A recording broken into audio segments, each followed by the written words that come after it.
अस्सलाम वालेकुम everyone. I hope everyone is doing good. Guys, हम लोग सॉल्व करेंगे आज स्प्रिंग 2019 का एरर्स का क्वेश्चन। एक अच्छा क्वेश्चन। एरर्स के टॉपिक को लेके हमेशा स्टूडेंट्स के एंड पे थोड़ी कंफ्यूजन चल ही रही होती है। तो अब हम समझने की कोशिश करते हैं कि स्प्रिंग 2019 सीबी ब्रदर्स के नाम से क्वेश्चन था, इसमें क्या था। इसमें दो चीजें उसने पूछी हैं हमसे, एक एरर्स और एक ग्रॉस प्रॉफिट की रिकैलकुलेशन। समझते हैं जरा कि रिक्वायरमेंट में क्या है। पहली चीज जो बच्चों उन लोगों ने हमसे पूछी है ना, वो है prepare journal entries to correct the above errors. Narrations are not required. आपको जब जर्नल एंट्री देनी है तो नीचे आपको लिखना पड़ता है ना, ये किस चीज की एंट्री है, थ्योरेटिकली लिखना पड़ता है। वो कह रहे हैं कि हमें नरेशंस नहीं चाहिए। एंड मोस्ट इंपॉर्टेंटली वो कह रहे हैं कि जर्नल एंट्रीज दें to correct the above errors, सिर्फ रेक्टिफाइंग एंट्रीज पूछी हैं। ऑल्दो हमें पता है कि जब हम क्वेश्चंस को सॉल्व करते हैं तो हमारी कोशिश होती है कि हम पहले लिखें रॉन्ग एंट्री क्या हो गई है, फिर लिखें करेक्ट एंट्री क्या है, और देन फिर हम बात करते हैं कि हमारी रेक्टिफाइंग एंट्रीज क्या है। सर वो काम आप वर्किंग्स में तो कर सकते हैं, बट एक्चुअली एग्जामिनर आपसे नहीं मांगता।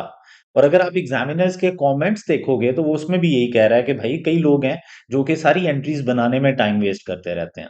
सो इट्स बेटर कि जब रेक्टिफाइंग एंट्रीज पूछी हो तो just focus on the rectifying entries, वो बनाओ और आगे निकलो। फिर बी पार्ट में बड़ा मजेदार सा उसने पार्ट पूछा, and that is compute the correct gross profit, कि ग्रॉस प्रॉफिट की कैलकुलेशंस भी करें। अब यूजली हम क्वेश्चंस कर चुके हैं, रिसेंट अटेम्प्ट्स के भी किए, जिसमें नेट प्रॉफिट को तो वो रिकैलकुलेट कराता है, नेट प्रॉफिट को तो रिकैलकुलेट कराता है, लेकिन ग्रॉस प्रॉफिट की कैलकुलेशंस नहीं उसने आपसे पूछी। क्या फर्क है सर? सर कोई फर्क नहीं। कोई भी क्रेडिट की एंट्री ऐड होगी प्रॉफिट्स में। सर ये कैसे पता चलता है? प्रॉफिट का जो बैलेंस होता है ना बच्चों, जो भी क्वेश्चन में गिवन हो वो क्रेडिट बैलेंस होता है। तो कोई भी क्रेडिट की एंट्री वहां पे जाके ऐड होएगी, और कोई भी डेबिट की एंट्री रेक्टिफिकेशन के दरमियान में क्या होगी? लेस। सर कौन सी एंट्रीज? इनकम और एक्सपेंसेस की एंट्रीज। तो इनकम और एक्सपेंसेस नेट प्रॉफिट में तो एडजस्ट हो जाते हैं, बट यहां पे उसने कहा है ग्रॉस प्रॉफिट। इसका मतलब है ऐसी चीजें जो इनकम स्टेटमेंट में जाती हैं लेकिन सिर्फ ग्रॉस प्रॉफिट तक जाती हैं, सिर्फ उनको एडजस्ट करना। सर आप ये क्या बातें कर रहे हैं सर, कुछ समझ नहीं आ रही। तो लेट्स अंडरस्टैंड जी, समझते हैं। देखिए मेरे बच्चों, ग्रॉस प्रॉफिट का जो फॉर्मेट होता है ना, जो फॉर्मेट होता है ग्रॉस प्रॉफिट का, वो फॉर्मेट क्या है? जरा गौर करें। सर आपने सबसे पहले लिखना होता है सेल्स। सेल्स में से जो सेल्स रिटर्न्स हैं वो माइनस हो जानी होती हैं। कुछ लोग एक ही लाइन में कर देते हैं, कुछ लोग दो लाइंस बना लेते हैं, डजेंट मेक एनी डिफरेंस। जो दिल करे कर लो। ये आ जाएंगी आप लोगों की net sales. Sales minus sales returns क्या होती हैं? Net sales. अब मेरे बच्चों क्या करना है आप लोगों ने? कॉस्ट ऑफ सेल लिखनी है। सेल्स में से कॉस्ट ऑफ सेल लेस करोगे तो आपके पास क्या आ जाएगा? Gross profit. यही कहानी है। अब जरा समझते हैं। अब दूसरी चीज है, इसमें से लेस करनी है आपने cost of goods sold. Cost of goods sold. Cost of goods sold में आपके पास सबसे पहले क्या आएगा? Opening inventory. Opening inventory. Sir आप ये क्यों बना रहे हैं? अभी आपके माइंड में क्वेश्चन आ रहा होगा। सर हम ये समझने की कोशिश कर रहे हैं कि ग्रॉस प्रॉफिट कैसे कैलकुलेट होता है। जब हमें ये पता चल जाएगा ग्रॉस प्रॉफिट कैसे कैलकुलेट होता है, तो फिर क्या होगा? वो हर चीज जो ग्रॉस प्रॉफिट की कैलकुलेशन में यूज होती है, उन चीजों की गलतियां हम ग्रॉस प्रॉफिट की कैलकुलेशन में ठीक करेंगे। देखो अगर आपको पता ही नहीं कि ग्रॉस प्रॉफिट में क्या क्या जाता है, तो आप गलती में कैसे ट्रेस करोगे कि ये ग्रॉस प्रॉफिट की कैलकुलेशन में जो रिकैलकुलेट करने के लिए बोला है उसने, करेक्ट ग्रॉस प्रॉफिट, उसमें ये जाएगा। तो हम समझने की कोशिश कर रहे हैं कि यार हमारा फॉर्मेट क्या है। तो ओपनिंग इन्वेंट्री आ गई, परचेजेस आ गई। परचेजेस में से ना परचेज रिटर्न्स माइनस होती हैं। एक ही लाइन में भी लिख सकते हैं आप, इस तरह अलहदा लाइन भी लेके आ सकते हैं आप लोग। फिर कैरेज इनवर्ड। अगर कोई कैरेज इनवर्ड हो, यानी कि इन परचेजेस को लाने की कॉस्ट हो, तो वो कैरेज इनवर्ड भी क्या होती है सर? कॉस्ट ऑफ सेल का पार्ट बनती है। फिर अगर ट्रेडिंग बिजनेस है तो हम क्या ले आएंगे यहाँ पे? Closing inventory. तो सर ये आपका फॉर्मेट है। इन चीजों को मिला के आपके पास क्या आ जाएगी जी? आपके पास आ जाएगी कॉस्ट ऑफ सेल्स। जब आप कॉस्ट ऑफ सेल्स सेल्स में से माइनस करेंगे, you will get your gross profit. इसको हम बचपन में ट्रेडिंग अकाउंट भी कहते होते थे, आजकल भी कहते हैं। यहां तक का जो इनकम स्टेटमेंट होता है इसे हम ट्रेडिंग अकाउंट बोलते हैं। इसके बाद जो चीजें होती हैं मेरे बच्चों, वो होती हैं डिफरेंट तरह के एक्सपेंसेस आ जाते हैं और अल्टीमेटली नेट प्रॉफिट आ जाता है। अब जरा गौर करो, सिर्फ ये एरर्स जो कि सेल से ताल्लुक रखते हैं, सेल्स रिटर्न से ताल्लुक रखते हैं, ओपनिंग इन्वेंट्री का एरर, क्लोजिंग इन्वेंट्री का एरर, परचेजेस का एरर, परचेज रिटर्न्स का, कैरेज इनवर्ड का, इसी तरह अगर कोई प्रोडक्शन रिलेटेड बिजनेसेस हैं तो यहाँ पे ना प्रोडक्शन रिलेटेड एक्सपेंसेस भी आ जाते हैं, लेबर शेबर आ जाती है, उनके एक्सपेंसेस ओवरहेड्स आ जाते हैं। तो ये सर आप लोगों को पता होना चाहिए, ये वो एरर्स हैं, इनके एरर्स ग्रॉस प्रॉफिट की कैलकुलेशंस में दोबारा ठीक होंगे। अब ग्रॉस प्रॉफिट के बाद अदर इनकम्स आ जाती हैं, जैसे डिस्काउंट रिसीव्ड है, अदर इनकम्स में जैसे इंटरेस्ट इनकम है, अगर आ जाए तो कहीं से डिविडेंड मिल जाए थोड़ा सा, तो वो अदर इनकम्स हैं सारी। और फिर अदर एक्सपेंसेस आते हैं। हम we are not talking about other expenses, हम अदर एक्सपेंसेस और अदर इनकम्स को ठीक करने नहीं बैठे यहाँ पे, क्योंकि ग्रॉस प्रॉफिट में जब ये ऐड होते हैं और ये लेस होते हैं तो हमारे पास क्या आता है, नेट प्रॉफिट। वो नेट प्रॉफिट की कैलकुलेशन नहीं मांग रहा। अभी तक आपने जितने क्वेश्चंस भी किए हैं उसमें वो नेट प्रॉफिट की कैलकुलेशन मांगता है कि नेट प्रॉफिट दोबारा कैलकुलेट कर लो, इसलिए कोई भी एक्सपेंस इनकम होता है ना हम जल्दी से ठीक कर देते हैं। यहाँ पे वो बड़ा पर्टिकुलर हुआ है, स्पेसिफिक हो गया, उसने कहा नहीं नहीं मुझे सिर्फ जीपी तक की कैलकुलेशन दोबारा करके दो, मुझे बाकी नीचे की चीजें नहीं चाहिए। तो सिर्फ ये वो आइटम्स हैं जिनके एरर्स को आप लोगों ने क्या करना है, बिल्कुल ठीक कह रहे हैं हम, जिनके आइटम्स को आप लोगों ने एडजस्ट करना है। तो याद रहे, ये इंपॉर्टेंट रहेगा ग्रॉस प्रॉफिट की कैलकुलेशन में। बाकी रेक्टिफिकेशन एंट्रीज हैं और ग्रॉस प्रॉफिट ठीक होता जाएगा अगर इनमें से कोई आइटम्स डिस्टर्ब हुई तो। Now let's move towards the question guys, question की तरफ चलते हैं और समझने की कोशिश करते हैं कि क्वेश्चन में है क्या। वन बाय वन एरर्स को ठीक करने की कोशिश करते हैं। ओके मेरे बच्चों, सिबी स्प्रिंग 2019 सिबी ब्रदर्स के नाम से क्वेश्चन है, सो लेट्स स्टार्ट जी। The trial balance of CB Brothers. Trial balance of CB Brothers, dealers of equipment and machine. Very important point. क्यों इंपॉर्टेंट है बच्चों? जिस चीज की आप ट्रेड कर रहे होते हैं ना, जिस चीज की आप ट्रेडिंग कर रहे होते हैं वो आपके लिए इन्वेंट्री होती है। तो इस एग्जामिनर भाई ने यहां पे आपको घुमाना है। आपके माइंड में जैसे ही आता है इक्विपमेंट, मशीन, तो माइंड में पहली चीज स्ट्राइक क्या करती है कि प्रॉपर्टी प्लांट एंड इक्विपमेंट है, डेप्रिसिएशंस भी होंगी, नॉन करेंट एसेट है। सर यहां पे नहीं है। Sir the most important thing is they are the dealers of equipment and machines. Dealers of equipment and machine, equipment machine खरीदते हैं बेचते हैं, खरीदते हैं बेचते हैं। तो ये क्या हुई इनके लिए? सही कह रहे हैं आप लोग, ये हुई इनके लिए इन्वेंट्री। ये हुई इनके लिए इन्वेंट्री। तो ये इन्वेंट्री है। अब ये बात जरा गौर करना है कि जब वो इक्विपमेंट और मशीन की गलती कर रहा होगा तो इन्वेंट्री की एरर भी हो सकती है, और वो मशीन की एरर भी हो सकती है इक्विपमेंट की जो वो यूज कर रहे हैं। तो ये इंपॉर्टेंट रहेगा यहाँ पे, क्योंकि they are the dealers, they are not the manufacturers. तो सर मेजॉरिटी इक्विपमेंट मशीन जो होंगी वो क्या होंगी? आपकी इन्वेंट्री। ये एक इंपॉर्टेंट बात थी। Okay, did not agree as at 31 December 2018। आपको पता है ट्रायल बैलेंस जब एग्री नहीं करता तो क्या होता है, डेबिट और क्रेडिट इक्वल नहीं होता, तो इसका मतलब है देयर आर सर्टेन एरर्स जिस जो डेबिट और क्रेडिट को डिफरेंट कर चुकी हैं। यानी कि एक एरर एक बच्चे ने की होगी, एक जूनियर अकाउंटेंट ने की होगी, उसमें डेबिट की अमाउंट चेंज कर दी होगी, क्रेडिट की चेंज कर दी होगी। यानी ऐसे एरर्स हुए होंगे जो कि ट्रायल बैलेंस को अफेक्ट करते हैं। सस्पेंस से ठीक हो जाएंगे। And the difference was carried to suspense account. जो भी डिफरेंस था वो सस्पेंस अकाउंट में ले गए। क्या उसने सस्पेंस अकाउंट आपसे मांगा है? सर आपको बहुत क्लियर होना है कि उसने मांगा क्या है। सर दोबारा देख लेते हैं। सर उसने नहीं मांगा। जब उसने नहीं मांगा तो आपको बनाने की जरूरत नहीं है। अगर सस्पेंस अकाउंट नहीं मांगा तो बनाने की जरूरत भी नहीं है। जरा और करें, वो रेक्टिफाइंग एंट्रीज मांग रहा है, करेक्ट ग्रॉस प्रॉफिट मांग रहा है, दैट्स इट। ओके, आगे देखते हैं सर जरा, आगे क्या है। आगे मेरे बच्चों, the financial statements prepared from the trial balance showed a gross profit of 857,000, 850 854,000 के ग्रॉस प्रॉफिट को हमने रिकैलकुलेट कराना है और यही रिक्वायरमेंट थी। अब एक बच्चे ने मुझे कहा सर जरा रिपीट करें पूरा काइंडली, यानी जो भी मैंने किया है उसको सम अप कर दूं मैं। तो मैं उसको सम अप कर देता हूं बच्चों। ये देखें जरा, देखें अभी तक की कहानी क्या है यार बच्चों। उसने हमसे ग्रॉस प्रॉफिट कैलकुलेट करवाया है। अगर ग्रॉस प्रॉफिट कैलकुलेट कराया तो जो चीज ग्रॉस प्रॉफिट की कैलकुलेशन में होती है, सिर्फ वही एरर्स आपने ग्रॉस प्रॉफिट में ठीक करने हैं। जो ग्रॉस प्रॉफिट के बाद की चीजें हैं उनको आपने ग्रॉस प्रॉफिट की कैलकुलेशन में नहीं लाना। I am talking about this B part, correct gross profit.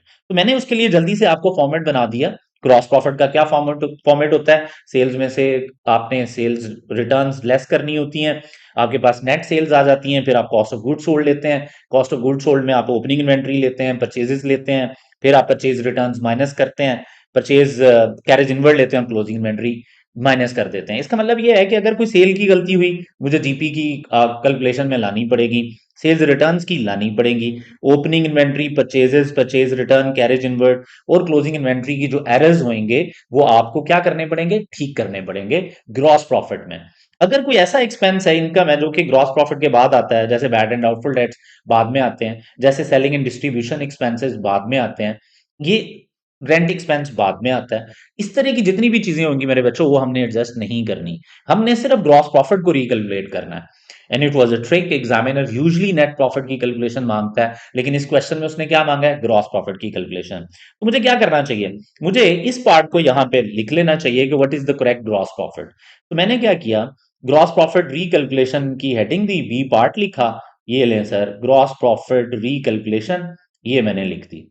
अब मेरे बच्चों अगर ग्रॉस प्रॉफिट रिकैलकुलेशन मैंने लिख दी है तो क्या करना चाहिए मुझे? Gross profit given in the question यहां पे लिखना चाहिए। Gross profit given in the question कितना था? जल्दी से बताएं जरा। फिर हम इसको ठीक करेंगे, और किन एरर्स के साथ? वो एरर्स जो कि ग्रॉस प्रॉफिट तक आती हैं, sales, sales returns, purchase returns, opening closing inventory. Given in the question कितना क्वेश्चन था? प्लीज बताएं जरा, कितना था? याद है या मेरी तरह भूल जाते हो आप लोग चीजें? जल्दी जल्दी लें सर। बिल्कुल ठीक है सर, आपके पास आ रही है अमाउंट, जो आ रही है दैट इज 854,000। लें सर, ये अमाउंट आ रही है जी 854,000।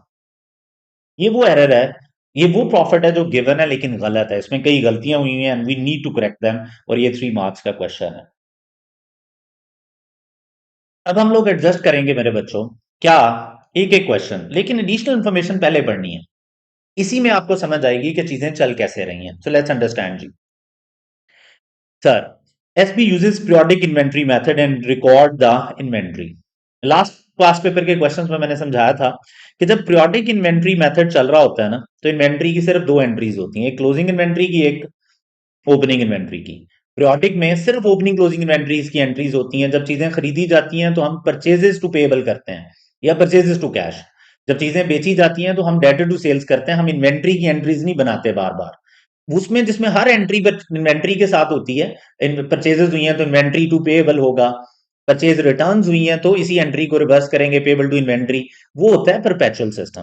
पीरियोडिक में सिर्फ इन्वेंट्री की दो एंट्रीज आनी है, क्लोजिंग इन्वेंट्री की एंट्री, एक ओपनिंग इन्वेंट्री की एंट्री। बाकी सब परचेजेस, सेल्स, परचेज रिटर्न्स ही चल रहा होता है। Office machines are depreciated and 10% per annum, this is important. ये ऑफिस मशीन्स की बात कर रहा है।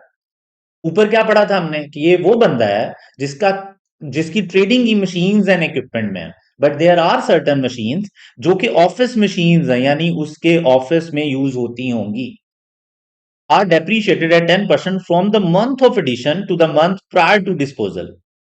ये बात जरा सुन सुन रहे हो आप उसकी? वो कह रहा है कि from the month of addition, यानी जिस मंथ में खरीदा है, जो भी डेट होगी, आपने क्या करना है?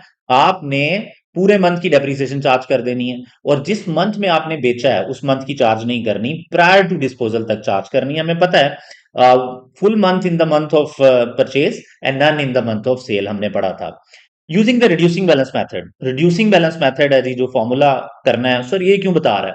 सर ये इसलिए बता रहा है कि जो प्रॉपर्टी प्लांट एंड इक्विपमेंट के एरर्स होंगे, जो हमारे नॉन करंट एसेट्स के, ऑफिस मशीन्स के एरर्स होंगे, उनकी डेप्रिसिएशन भी साथ ही ठीक करनी पड़ेगी, तो इस वजह से बता रहा है। Control accounts are not maintained, very important note, for debtors and creditors. क्यों नहीं मेंटेन? तो देयर आर टू सिस्टम्स, कुछ में कंट्रोल अकाउंट्स मेंटेन होते हैं, कुछ में नहीं। मैंने बताया था कि आजकल जो सिस्टम चल रहा है उसमें कंट्रोल अकाउंट्स मेंटेन नहीं होते, पुराने जमाने में होते थे। Sir what is the implication? इस क्वेश्चन के साथ इसका क्या ताल्लुक है कि क्यों लिखा हुआ है? ये एक इंपॉर्टेंट बात है, तो इसकी बात जरा सुन लें। जितनी भी आपकी डे बुक्स हैं, जितनी भी डे बुक्स हैं जिनका ताल्लुक डेटर या क्रेडिटर से है, वहां से पोस्टिंग किस तरह आ रही है, ये बहुत इंपॉर्टेंट है। सर जब कंट्रोल अकाउंट्स मेंटेन नहीं होते तो जो डे बुक, इंपॉर्टेंट बात है, जो डे बुक का टोटल होता है, what does it mean sir? Sales day book की एग्जांपल, आपने ए को बेचा, बी को, सी को, डी को, आप अकेली के लिए एंट्री लिख रहे हैं। लिखी गई। फिर आप उनका टोटल करते हैं। ये जो टोटल है ना, ये सेल्स के अकाउंट में चला जाता है। जब कंट्रोल अकाउंट मेंटेन नहीं होते तो सारी डे बुक का टोटल सेल्स अकाउंट में जाता है। तो सर डबल एंट्री तो होती है डेटर टू सेल्स, तो सेल्स आएगा टोटल, डेटर हर एंट्री में अलग अलग जा रहा है। ए को बेची ए के अकाउंट में, बी को बेची बी। तो यहां पे पोस्टिंग का जो सिस्टम होता है वो ये है कि आपका डेटर अकेला अकेला जा रहा है, अकेली के लिए एंट्री जा रही है, और सेल्स की एंट्री कंबाइन बन रही होती है with the total of sales day book. Sir फिर क्या है, अगर ऐसा है तो फिर क्या जाप पड़ गया है? एरर के क्वेश्चन में क्यों लिखा हुआ है? Important point.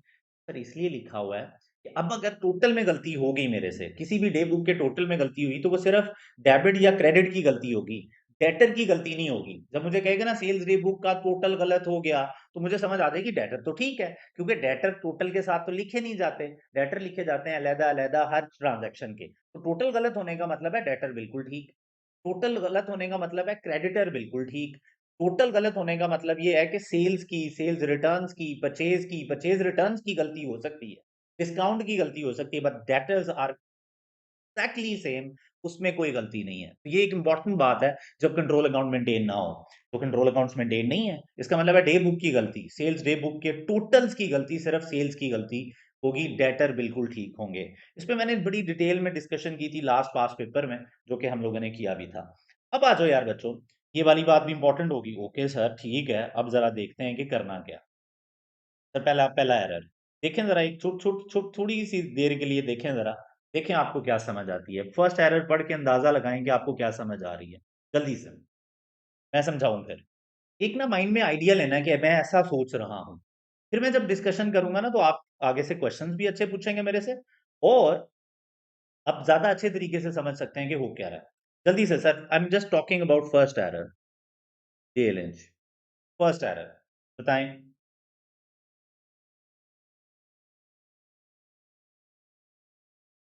Meanwhile if you have any question, तो आपके सामने चैट बॉक्स ओपन है, आप पूछ सकते हैं।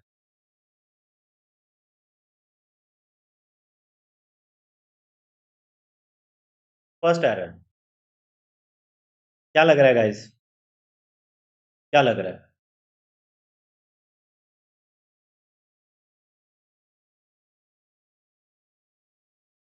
क्या लग रहा है?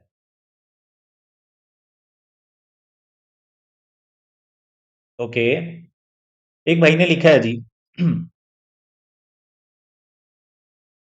ब्रिलियंट, शाबाश, गुड। क्या लग रहा है, ठीक कैसे करेंगे? एक बच्चे ने कहा जी डेटर्स ज्यादा हुए हैं, बिल्कुल ठीक। डेटर्स में एक अमाउंट जानी थी, वो ज्यादा हो गई है, डेबिट ज्यादा से हो गया है। एक बच्चे ने लिखा एरर ऑफ ट्रांसपोजिशन है, बिल्कुल दोनों बातें ठीक है। अब क्या करें? हाउ टू रेक्टिफाई, ठीक कैसे करें?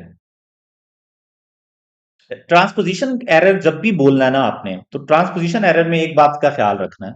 आपने बोलना है कि ये पार्शियल ट्रांसपोजिशन एरर है, सिंगल अकाउंट में ट्रांसपोजिशन एरर हुई है, या दोनों अकाउंट्स में ट्रांसपोजिशन एरर हुई है। क्योंकि अगर दोनों अकाउंट्स में ट्रांसपोजिशन एरर हुई है, तो फिर आपका सस्पेंस इन्वॉल्व नहीं होता। लेकिन अगर एक अकाउंट में ट्रांसपोजिशन हुई है, तो आपका सस्पेंस अकाउंट इन्वॉल्व होता है, क्योंकि वो ऐसा एरर होता है एक अकाउंट वाला जो ट्रायल बैलेंस को अफेक्ट करता है। तो ट्रांसपोजिशन एरर बोला करें, लेकिन साथ में सस्पेंस लाजमी बोला करें। ठीक हो गया? ट्रांसपोजिशन एरर में ये ख्याल रखना है। बेहतरीन हो गया सर। अब बताएं मुझे क्या लग रहा है, क्या हुआ है? मैं रेक्टिफिकेशन एंट्रीज इधर ही पास करूंगा, मैं स्क्रीन को ज्यादा स्क्रॉल नहीं करना चाह रहा।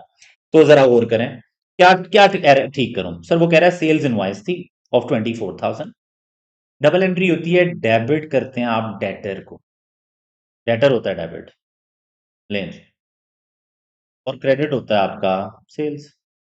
ये एंट्री है यार, ठीक हो गया। 24,000 की थी, वॉज डेबिटेड टू, डेबिट ही हुआ, होना भी डेटर डेबिट ही था। ये भी इंपॉर्टेंट बात होती है। Debited to debtors account as 42,000, सिर्फ डेटर के अकाउंट की गलती है, सेल्स की कोई बदतमीजी उसने नहीं बनाई। तो मैं क्या कहता होता हूं, खामोशी का मतलब क्या है? हाँ, ये सब कुछ ठीक है। ये बात क्लियर है? तो अगर क्वेश्चन खामोश है अबाउट सेल्स अकाउंट, इसका मतलब सेल्स बिल्कुल ठीक है, डेटर में सिर्फ गलती हुई है। तो यार डेटर आपने डेबिट करना था, यस, कितने से? 24,000 से। आपने डेटर को डेबिट कर दिया कितने से? 42,000 से। तो एरर को ठीक करने की एंट्री क्या बनती है? बिल्कुल जी। डेबिट ज्यादा होने का मतलब है क्रेडिट करें। ज्यादा बच्चे क्रेडिट कर दिया मैंने, तो मेरे बच्चों मैं क्रेडिट कर दूं डेटर को। ये लें, क्रेडिट कर दिया मैंने डेटर को। कितने से ज्यादा हुआ था सर? 18,000 से सर। तो ये 18,000 से आपने क्रेडिट कर दिया। डेबिट किसे करूं? सिंगल अकाउंट का एरर था। डेबिट पे आपने ज्यादा लिख दिया, क्रेडिट आपने कम लिखा। सस्पेंस अकाउंट आया होगा। तो मेरे बच्चों क्या करूं? सस्पेंस डाल के ठीक कर दूं इसको। तो यहाँ पे डबल एंट्री बनेगी, सस्पेंस अकाउंट डेबिट। तो ये सर आपने एंट्री पास करनी थी। लें जी, 18,000 टू 18,000। यहां तक हम साथ हैं? इसमें कोई हल्की सी भी टेंशन है तो प्लीज पूछें। Is there, is it okay जी बॉयज एंड गर्ल्स? यहां तक आप साथ हैं? Okay, what about others? साथ साथ हैं? ओके। बाकी बच्चे भी सस्पेंस में कोई टेंशन तो नहीं हुई कि सस्पेंस ले आया हूं मैं? ब्रिलियंट। चलें, अब आ जाओ यार बच्चों, पहला एरर हमने ठीक कर लिया। अब आपने ना, जो मेजॉरिटी लोग नहीं करते, बी पार्ट को सोचते ही नहीं है।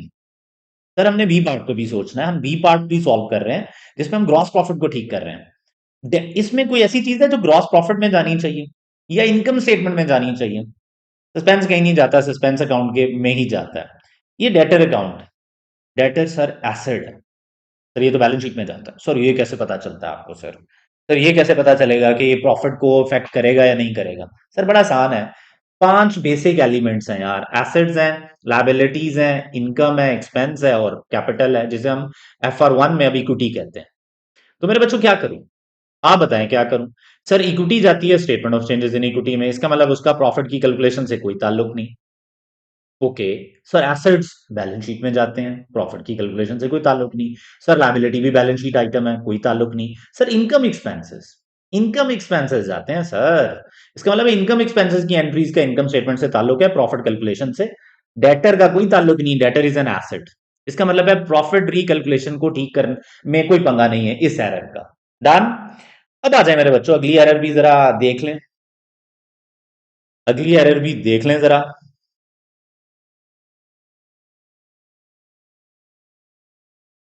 ब्रिलियंट एरर, बहुत ही आला मजेदार एरर है।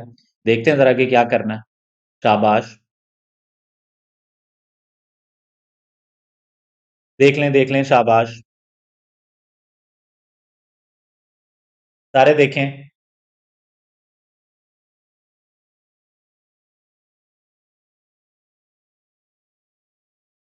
बच्चों लेट्स डिस्कस दी कि एरर 2 में क्या हुआ। A purchase of 23,000 was entered in the purchase day book as rupees 32,000। Purchase day book में 32,000 लिखा गया। अब डबल एंट्री क्या होती है यार परचेजेस की? परचेजेस डेबिट होनी चाहिए थी 23,000 से, क्रेडिटर्स भी क्रेडिट होना चाहिए था 23,000 से। इसका मतलब ये है कि जो डबल एंट्री बननी चाहिए थी, ये उसने मांगी नहीं, मैं समझाने के लिए दे रहा हूं। परचेजेस डेबिट होनी चाहिए थी और पेबल्स या क्रेडिटर्स का अकाउंट क्या होना चाहिए था? क्रेडिट। कितने से? 23,000 से। ये एंट्री होनी चाहिए थी बच्चों। अब हुआ हुआ क्या? उस भाई ने परचेजेस लिख दी। देखें जरा परचेजेस डे बुक में कितना लिखा गया? 32,000। तो क्या लग रहा है, अगर परचेजेस डे बुक में 32,000 लिखा गया है तो परचेजेस कितने से ज्यादा हो गई? कितने से ज्यादा हो गई हैं? 32,000 लिखा गया यार। सर कितने से ज्यादा लिखा गया सर?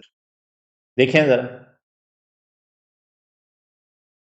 तो इसका मतलब है रेक्टिफाई करने के लिए आपको परचेजेस अकाउंट को क्या कर देना चाहिए? क्रेडिट।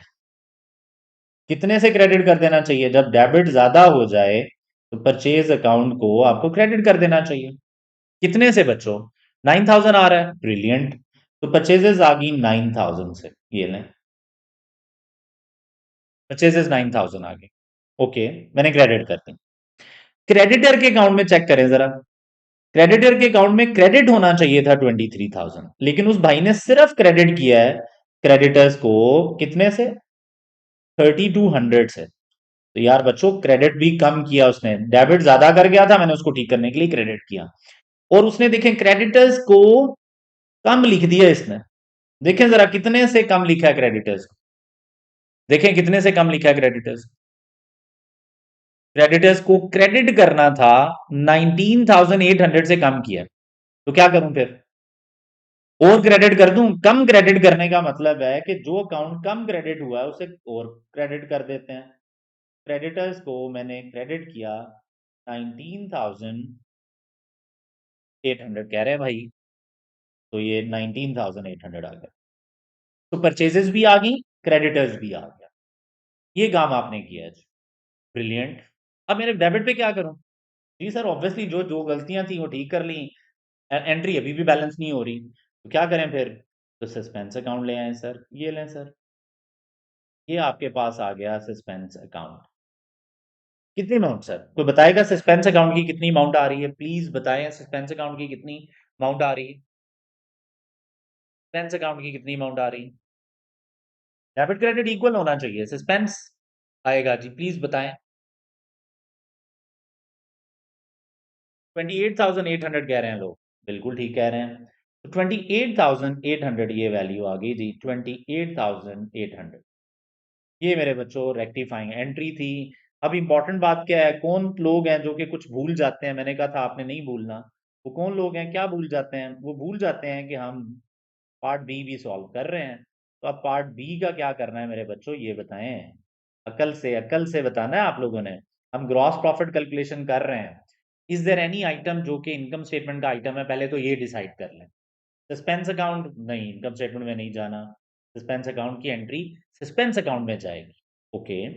परचेजेस, परचेजेस, क्या ये एसेट है? परचेजेस बैलेंस शीट में जाती हैं? नहीं सर, ये तो इनकम स्टेटमेंट में जाती हैं सर। क्रेडिटर्स लायबिलिटी है मेरी, बैलेंस शीट में जाएंगे। तो फिर कौन सी चीज है जो कि जाती है इनकम स्टेटमेंट में? परचेजेस। हम इनकम स्टेटमेंट नेट प्रॉफिट दोबारा कैलकुलेट करें, ग्रॉस प्रॉफिट। सर हम क्वेश्चन में ग्रॉस प्रॉफिट मांगा था सर, क्या ये ग्रॉस प्रॉफिट में होने वाली यूज होने वाली चीज है? यानी ग्रॉस प्रॉफिट से ऊपर ऊपर होती है इनकम स्टेटमेंट में? ये बताना है अब आप लोगों ने। आप ही बताएं, मैं क्या बताऊं? बताएं बताएं बताएं। ब्रिलियंट। सर अभी हमने देखा, ये देखें ये फॉर्मेट है, ये ग्रॉस प्रॉफिट का हमने फॉर्मेट बना लिया था। Sales returns, cost of goods sold जब आता है तो ओपनिंग इन्वेंट्री, परचेजेस आती हैं भाई। परचेजेस यहाँ पे ग्रॉस प्रॉफिट से ऊपर ऊपर है, तो परचेजेस की गलती ग्रॉस प्रॉफिट को ठीक करने में यूज होगी। ये एक इंपॉर्टेंट बात थी, हमने सीखी। अब हम लोग समझते हैं मेरे बच्चों करना क्या है। तो बताएं यार क्या करना है हम लोगों ने? ये देखें जरा। अब मेरे बच्चों, सर ऐड करूं लेस करूं, सर क्या करूं? सर बड़ा आसान है। हर क्रेडिट की एंट्री ऐड होनी है जाके। प्रॉफिट भी क्रेडिट होता है, ये भी क्रेडिट है। क्रेडिट क्रेडिट मिलेंगे तो जफियां डालेंगे, कहेंगे कि भाईजान मैं तुम्हें वेलकम करता हूँ, आ जाओ तुम हमारी फैमिली का पार्ट है, तो क्रेडिट है। तो ये वेलकम करेंगे, ऐड करना है। समझ लगी? तो प्रॉफिट में क्रेडिट की एंट्री जाके ऐड होगी, तो इसका मतलब है मुझे क्या करना चाहिए? बिल्कुल ठीक, मुझे ये ग्रॉस प्रॉफिट में जाके ऐड कर देना चाहिए। कितना? 9,000। सर बाकी क्यों नहीं लेके गए? सर बाकी चीजें ही नहीं है उधर की। ये लें सर, तो मैंने क्या किया, मैंने परचेजेस ओवर स्टेटेड थी, तो मैंने उसको क्या किया, यहाँ पे लिख दिया। दी सर क्रेडिट की एंट्री थी सर, तो करेक्शन परचेजेस ओवर स्टेटेड, ये लें जी। करेक्शन परचेजेस ओवर स्टेटेड, और मैंने कहा था कि एरर का नंबर लिख दिया करो परचेजेस ओवर स्टेटेड, ताकि उसको पता रहे कि भाईजान कहाँ से ये बच्चा लेके आया। ऐड करना है आपने, और ये एरर नंबर 2 था जो हम लोगों ने सॉल्व किया है, तो ये एरर नंबर 2 से आया। कितनी अमाउंट थी? I believe the amount was 9,000। Yes 9,000 थी, ऐड होनी है, ऐड होनी है, ऐड होनी है। तो ये मेरे बच्चों कहानी थी, और ये काम हम लोगों ने करना था। ओके। अब हम क्या करें? This is the question. Okay, are you okay? यहां तक आप सारे साथ हैं? डन है? बिल्कुल ठीक है, जादू की जप्पी थी। गुड, क्रेडिट क्रेडिट में ऐड होगा। कोई प्रॉब्लम हुआ प्लीज पूछना है। अब मैं फिर दोबारा आप लोगों को थोड़ा सा टाइम दूंगा ये देखने के लिए कि एरर नंबर 3 क्या है। थोड़ा सा जूम आउट करते हैं, ये लें। एरर नंबर 3 देखें आप, और मुझे बताएं कि क्या करना है। फिर हम लोग देखते हैं कि हम करेंगे क्या। तो I am waiting for you guys, जल्दी से बताएं जरा क्या करना है। एरर नंबर 3 पढ़ें। 1-2 मिनट ले, जो अंडरस्टैंडिंग डेवलप होती है करें, फिर मैं कराऊंगा। पास पेपर है, इजी ना लो। अगर आपसे ठीक होता जा रहा है तो बहुत अच्छी बात है, गलत होता जा रहा है तो अपने आप को समझाओ कि क्यों क्यों ऐसा हो रहा है, अपना थिंकिंग प्रोसेस ठीक करना इन क्वेश्चंस। ब्रिलियंट, शाबाश, वेटिंग। बच्चों, आई होप आपने ये एरर देख लिया होगा। बच्चों, इन्वेंट्री जो होती है ना, ये हम हमेशा लेते हैं लोअर ऑफ कॉस्ट या एनआरवी। हम इन्वेंट्री को लेते हैं लोअर ऑफ कॉस्ट या एनआरवी पे। हम कहते हैं दोनों में से जो लोअर हो वो ले लो, कॉस्ट या एनआरवी में से लोअर। यहाँ पे अगर आप गौर करो तो कॉस्ट थी 94,000 बोल रहा है वो, और एनआरवी जो थी नेट रिलायजेबल वैल्यू 81,000। अब बहुत क्लियरली लग रहा है कि एनआरवी कम है, तो we should include 81,000 the lower one in closing inventory calculation, और जर्नल एंट्रीज में हमें लोअर अमाउंट लेनी। लेकिन भाईजान सुन लें क्या कह रहे हैं। वो कह रहे हैं an item was included in the closing inventory at its cost. वो कह रहा है कि कॉस्ट पे ही इंक्लूड हो गया। अब इन्वेंट्री, क्लोजिंग इन्वेंट्री की डबल एंट्री होती है ना, आइटम क्यों कह रहा है वो बच्चों, कई आइटम्स होते हैं ना, एक आइटम 10-15 आइटम्स पड़े हुए हैं, सबको मिला के क्लोजिंग इन्वेंट्री बनी है, बाकी सब ठीक होंगे, एक में गलती होगी होगी, इसलिए आइटम बोल रहा है। तो बच्चों, क्लोजिंग इन्वेंट्री की जो डबल एंट्री होती है ना, वो होती है कि आप इन्वेंट्री डेबिट करते हैं।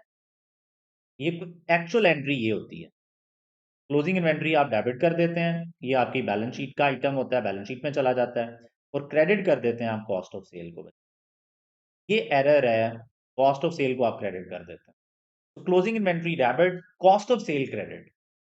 अब ये कितने से होनी चाहिए थी, या ये एंट्री कितने से ज्यादा हो गई है, ये ज्यादा अच्छा तरीका है, ज्यादा पंगे में पड़ने की जरूरत नहीं है। यानी ये एंट्री हुई, होनी चाहिए थी 81,000 से, कर दिया उन्होंने 94,000 से। ओवर स्टेटेड है, ओवर स्टेटेड है, ओवर स्टेटेड। यानी ये एंट्री कितनी अमाउंट से ज्यादा पास हो गई है, 13,000 से ज्यादा हो गई। तो क्या करूं, अगर एक एंट्री आपने पास की ठीक, लेकिन ज्यादा अमाउंट से कर दी है, तो इसका मतलब है आपने डेबिट भी ज्यादा कर दिया, क्रेडिट भी ज्यादा कर दिया। तो सस्पेंस अकाउंट तो नहीं आना, क्योंकि डेबिट क्रेडिट तो इक्वल है।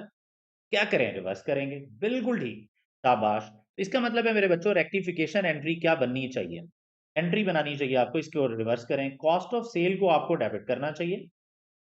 सर कितने से, सर जितने से एक्स्ट्रा एंट्री पास हुई है। सर कितने से हुई है सर, सर आपके सामने है, 13,000 से हुई है सर। और क्रेडिट किसे करना चाहिए आप लोगों को, क्लोजिंग इन्वेंट्री को। सर एंट्री पास होगी, बिल्कुल सर, ये लें सर, ये रेक्टिफाइंग एंट्री है, 13,000। सर अब मुझे बताएं कि बी पार्ट भी तो कर रहे हैं, उसको भी साथ ही ठीक कर लें, साथ ही करना होता है ठीक। इतना टाइम किसके पास होता है डबल डबल टाइम सोचे। तो मेरे बच्चों क्या करूं, कौन सी इसमें ऐसी एंट्री है जिसका ताल्लुक इनकम स्टेटमेंट से है, क्या इन्वेंट्री का, no, inventory is an asset, balance sheet में जाता है। सर कॉस्ट ऑफ सेल का ताल्लुक है सर, बिल्कुल सही कह रहे हैं, cost of sale income statement में जाना चाहिए, और ग्रॉस प्रॉफिट से ऊपर जाना चाहिए। ग्रॉस प्रॉफिट की कैलकुलेशन में कॉस्ट ऑफ सेल आता है या नहीं आता, बताएं। बिल्कुल आता है, cost cost of sale, sales में से कॉस्ट ऑफ सेल माइनस करो तभी तो जीपी आता है। हम जीपी की रिकैलकुलेशन कर रहे हैं, तो जीपी से ऊपर ऊपर जो आता है उसकी एरर्स ठीक कर लेंगे। तो बच्चों, डेबिट की एंट्री में ग्रॉस प्रॉफिट की कैलकुलेशन में लेके जा रहा हूं, मुझे बताएं क्या करेंगे, क्या करेंगे।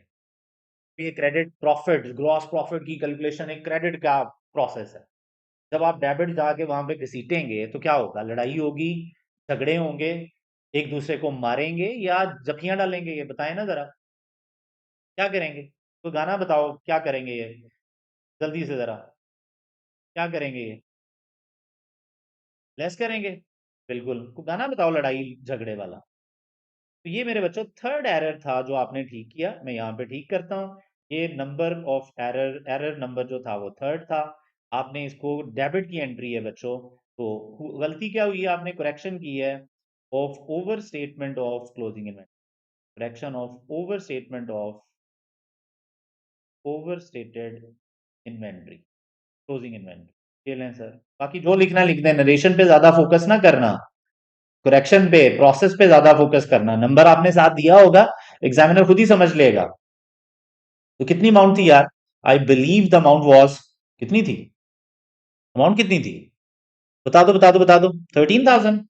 चलें, गुड है यार, शाबाश सर, डेबिट की एंट्री आ रही है, तो लें सर, ये आके माइनस करेगी सर। ओके मेरे बच्चों, तो ये बी पार्ट है, 3 मार्क्स की कैलकुलेशन थी ये भी।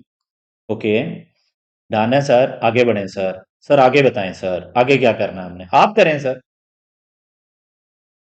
इंपॉर्टेंट है, control accounts are not maintained, याद रखना। ये एरर कहीं ना कहीं अफेक्ट करने वाला है आप लोगों को। चलें जल्दी से देखें जरा क्या करना है अभी, जल्दी से देखें जरा। एरर नंबर 4, जल्दी से देख लें जरा, जल्दी से देखें फिर सॉल्व कराऊं मैं। तो मेरे बच्चों क्या करना था, सेल्स डे बुक का टोटल, टोटल का मतलब ये है कि डेटर बिल्कुल ठीक, क्रेडिटर जो है वो क्रेडिट की एंट्री, सेल्स की एंट्री सिर्फ डिस्टर्ब है। कितने से सेल्स की एंट्री आप लोगों ने ज्यादा लिख दी है, 45,000 से, तो डेबिट करें और क्रेडिट करें सस्पेंस। कंट्रोल अकाउंट मेंटेन ना होने का मतलब है टोटल जब भी गलत होगा तो सस्पेंस अकाउंट आएगा भाई। तो लें सर, ये अमाउंट आ गई 45,000।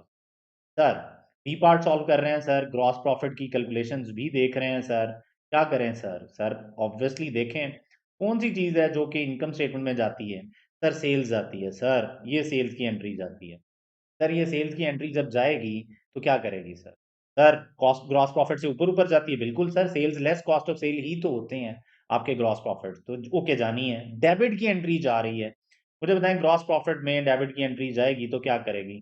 जल्दी से बताएं जरा, ग्रॉस प्रॉफिट में डेबिट की एंट्री आएगी तो क्या करेगी?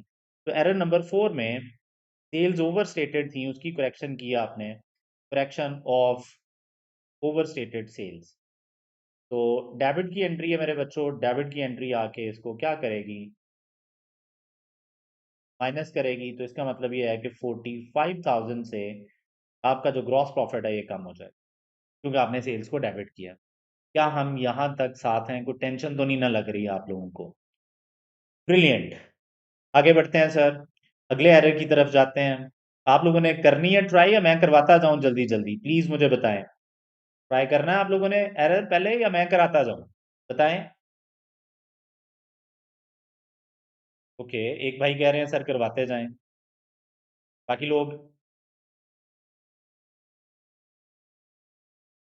चले एक मिनट, एक एक मिनट लेते जाएं।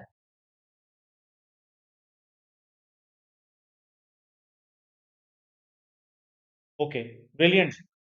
लें सर, ये एरर देखते हैं, अब आप लोगों ने देख ली होगी इस एरर को, जल्दी से देखें जरा।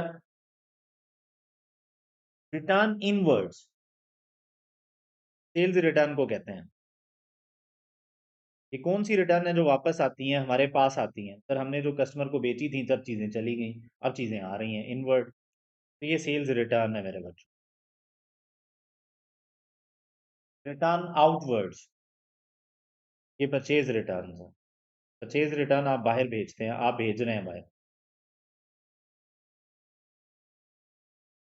Pairing in the trial balance were 82,000 and 99,000 respectively. Okay. While preparing the financial statements, while preparing the financial statement, जब फाइनेंशियल स्टेटमेंट्स आप बना रहे थे तब क्या हुआ? The amount of return inwards are shown as return outwards and vice versa. मुझे बताएं ये बच्चों ट्रायल बैलेंस का एरर है या ट्रायल बैलेंस के बाद हुआ है? प्लीज बताएं। ट्रायल बैलेंस से पहले होते हैं T accounts, ledgers, T accounts, day books, source document, उधर के एरर तो ट्रायल बैलेंस तक पहुंचे। क्या ये ट्रायल बैलेंस तक कुछ गलती थी? बिल्कुल भी नहीं थी, बिल्कुल भी नहीं थी। तो मुझे बताएं क्या करना चाहिए फिर, क्या करना चाहिए हमें? बाद में ट्रायल बैलेंस से जब आप फाइनेंशियल स्टेटमेंट्स बना रहे थे तो गलती हुई है, ये गलती डबल एंट्रीज में नहीं होती। इस एंट्री को ठीक करने के लिए, ऐसी गलतियों को ठीक करने के लिए कोई डबल एंट्री बनाने की जरूरत नहीं है आप लोग, क्योंकि डबल एंट्री प्रोसेस बिल्कुल ठीक चल रहा है आपका, तो कोई डबल एंट्री पास करने की जरूरत नहीं है। इसका मतलब ये है कि आप ये कह सकते हैं कि मुझे कोई डबल एंट्री पास करने की जरूरत नहीं है, no entry required, as trial balance is right, as trial balance, और ट्रायल बैलेंस से पहले पहले हर चीज इज करेक्ट। ये लें सर, ये तो आपको प्रॉफिट्स को ही ठीक करना पड़ेगा। अब सिर्फ प्रॉफिट को कैसे ठीक करें? तो यार मेरे बच्चों जल्दी से बताएं जरा, सेल्स रिटर्न का बैलेंस क्या होता है? एक एक चीज को ठीक करना। अच्छा, पहले सिर्फ इसको ठीक करना, सेल्स रिटर्न का बैलेंस होता है डेबिट। मेरे बच्चों डेबिट था, जरा और करना था 82,000, डन। और लिखा गया 99,000। देखे ना, था जो सेल्स रिटर्न थी वो परचेज रिटर्न लिखी गई, जो परचेज रिटर्न थी वो सेल्स रिटर्न लिखी गई। तो मेरे बच्चों डेबिट की चीज 82,000 थी, 99,000 आपने लिख दी। तो मुझे बताएं आपने डेबिट ज्यादा किया या क्रेडिट किया, ज्यादा कम किया, बताएं आप। बेहतरीन सर, आपने डेबिट को 17,000 से ज्यादा कर दिया। तो मेरे बच्चों मैं ठीक करने जा रहा हूं, क्या करूं बताएं जरा। ग्रॉस प्रॉफिट की कैलकुलेशन में ठीक करूंगा, क्या करूं जरा बताएं। डेबिट को ज्यादा लिखने का मतलब क्या है? सेल्स रिटर्न ओवर स्टेटेड थी, उसकी करेक्शन कर दिया आपने, उसको ठीक कर दिया आपने, correction of sales return over stated. Credit करूंगा मैं। डेबिट की चीज जब ज्यादा हो जाए तो उसे क्रेडिट करते हैं। तो क्या करूं फिर? अमाउंट कितनी थी, 9,000? या अमाउंट कितनी थी, 17,000 थी? ओके, ये लें सर, क्रेडिट की एंट्री आ रही है sir, sales return over stated थी, अब आप उन्हें कम कर रहे हैं, ऐसा ही है? पक्का? ऐड करना है, क्रेडिट करना है, ठीक है, ये ऐड हो गया यार बच्चों। अब मेरे बच्चों परचेज रिटर्न्स का क्या हुआ? परचेज रिटर्न थी ज्यादा। परचेज रिटर्न्स होती है क्रेडिट बैलेंस, परचेजेस का डेबिट बैलेंस होता है तो परचेज रिटर्न का क्रेडिट बैलेंस होता है। क्रेडिट था 99,000 लेकिन भाईजान ने 82 लिख दिया, तो क्रेडिट कम हुआ है, क्रेडिट कम हुआ है। तो मेरे बच्चों क्रेडिट कम होने का मतलब क्या है? और क्रेडिट करें 17,000 से, लें सर, ये और क्रेडिट करेंगे तो ये भी 17,000 से क्या हो जाएगा? तो ये लें यार, परचेज रिटर्न जो अंडर स्टेटेड थी उसको ठीक किया, परचेज रिटर्न अंडर स्टेटेड। क्या ये बात समझ आई है आपको? प्लीज बताएं, ये बात समझ आई है? करेक्शन ऑफ हर जगह इकट्ठा ही चल रहा है, करेक्शन ऑफ 17,000। तो दो दफा आप लोगों ने क्रेडिट किया, ब्रिलियंट। कोई हल्का सा भी डाउट हुआ तो प्लीज पूछ। आगे चलते हैं सर। नेक्स्ट एरर को अगर हम लोग देखें तो नेक्स्ट एरर क्या है सर? कौन से एरर्स हो गए हैं? 5 हो गए हैं sir. Comprehensive question sir, let's understand कि आगे क्या करना है। अब आ जाओ मेरे बच्चों, फोर्थ हो गया, फिफ्थ हो गया, सिक्स्थ एरर है जो अब हम लोगों ने समझ। Discount received of 4100 was posted to the debit of discount allowed account. So this is error of principle, boys. Error of principle. Discount received income, discount allowed expense, expense income में लिख दिया आपने। इसको कहते हैं कि कैटेगरी ही change कर दिया आपने। Accounting basic principles of accounting की धज्जियां उड़ा दिया। ओके, अब मेरे बच्चों क्या करूं जरा जल्दी से बताएं, जरा क्या करूं। डिस्काउंट रिसीव था, नहीं लिखा आपने। डिस्काउंट रिसीव था, नहीं लिखा गया आपसे। बच्चों नहीं लिखा गया तो क्या करूं? डिस्काउंट रिसीव था लेकिन आपसे नहीं लिखा गया, क्या करना चाहिए? बताएं जी, क्या करना चाहिए? सर लिख लें, क्रेडिट करके लिख लें, डिस्काउंट रिसीव्ड इनकम होती है, इनकम का बैलेंस क्रेडिट होता है, लिख लें सर, लिख लें। तो लें यार मेरे बच्चों, क्रेडिट कर लिया हमने डिस्काउंट रिसीव, इनकम है मेरे बच्चों, ये लें sir, income, discount receive credit हो गया। ओके सर, आगे सर, पोस्ट हो गया है डेबिट साइड पे, posted to the debit of discount allowed account. तो डिस्काउंट अलाउड तो था ही नहीं, हम कहा आपने जाके उसको डेबिट कर दिया है, तो उसको भी क्रेडिट कर, डिस्काउंट अलाउड को क्रेडिट कर। और डेबिट साइड पे क्या आएगा? Yes you are right, debit side पे सस्पेंस अकाउंट आ जाएगा। ये ले मेरे बच्चों, कितनी अमाउंट थी? 4100, 4100। अब मेरे बच्चों मुझे कोई बताएगा 4100 एंड 4100 एंड यहां पे आ जाएगा आपके पास 8200। मुझे कोई बताएगा कि डिस्काउंट अलाउड और रिसीव्ड में से कोई ऐसी चीज है जो ग्रॉस प्रॉफिट की कैलकुलेशन में जाएगी? है कोई? जल्दी से बताएं, जल्दी से बताएं, है कोई? ब्रिलियंट, नहीं, सही, नहीं जाएगी जी, बिल्कुल सर, पुराने जमानों में नहीं जाती थी। पुराने जमानों में नहीं जाती थी, लेकिन आजकल आप सुन लें मेरी बात, मैं भी नहीं करेक्ट करूंगा क्योंकि एग्जाम में क्वेश्चन उस तरह सॉल्व हुआ है। पुराने जमानों में नहीं जाती थी सर। आजकल ये जो डिस्काउंट अलाउड है ना, ये सेल्स की एडजस्टमेंट बनता है बच्चों। आजकल सेल्स डिस्काउंट अलाउड सेल्स की एडजस्टमेंट बनता है, ये सेल्स में एडजस्टमेंट होती है आजकल। आप आगे चल के FR2 में पढ़ेंगे, IFRS 15, वहां पे आप सीखेंगे कि जो डिस्काउंट अलाउड है ये भी सेल्स में एडजस्ट होने चाहिए। ये एडजस्टमेंट इन सेल्स बनेगी। लेकिन ठीक है, अभी आपके लेवल पे नहीं बना रहा तो ठीक है, नो प्रॉब्लम, लेकिन बना भी सकते हैं आप। मैं अगर एग्जाम में जाऊं तो मैं तो बनाऊंगा। अब से ऑनवर्ड्स डिस्काउंट अलाउड को मैं सेल्स का पार्ट बनाऊंगा। डन। लेकिन ठीक है, उसने नहीं बनाया हुआ, हम भी नहीं बनाएंगे। अभी हम लोग क्या करते हैं, डिस्काउंट अलाउड को जीपी के बाद जो एक्सपेंसेस आते हैं वहां पे लिख रहे होते हैं। डिस्काउंट रिसीव्ड को ग्रॉस प्रॉफिट के बाद जो अदर इनकम आ रही होती है वहां पे लिख रहे होते हैं। डन। तो ये सर कहानी है, आप लोगों ने ये ठीक कर लिया। Now guys we have seventh error जिसको अब आप लोगों ने ठीक कर। सेवेंथ एरर है जिसको आपने ठीक करना है। देखते हैं जरा कि ये क्या है। जी सर बताएं जरा, ये क्या चक्कर चल रहा है जी? बताएं जरा, समझाएं जरा, क्या चक्कर चल रहा है? देख लें, एक नजर देख लें।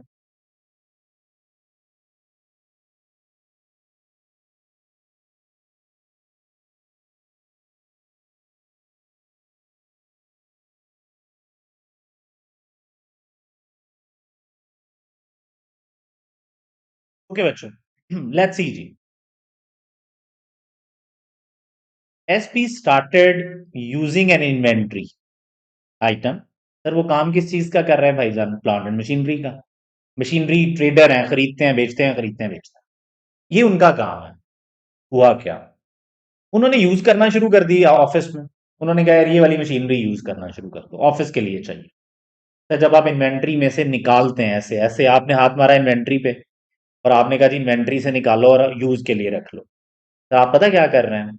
आप इन्वेंट्री को कम कर रहे हैं और आप प्रॉपर्टी प्लान एंड इक्विपमेंट, अपने एसेट्स को बढ़ा रहे हैं। अपने एसेट्स को बढ़ा रहे हैं, इसका मतलब ये इन्वेंट्री कम हुई, प्रॉपर्टी प्लान एंड इक्विपमेंट बढ़ा। क्योंकि S B started using an inventory item as office machine effective from 1 October 2018, 1 October 2018 से। अब एक छोटा सा मसला बन गया। ईयर एंड देख लेते हैं क्या हमारा। रिक्वायरमेंट में नहीं गिवन, यहाँ पे कहीं पे गिवन होगा शुरू में ही, शुरू वाली लाइंस में। दिसंबर हमारा ईयर एंड है, ईयर एंड 31 दिसंबर।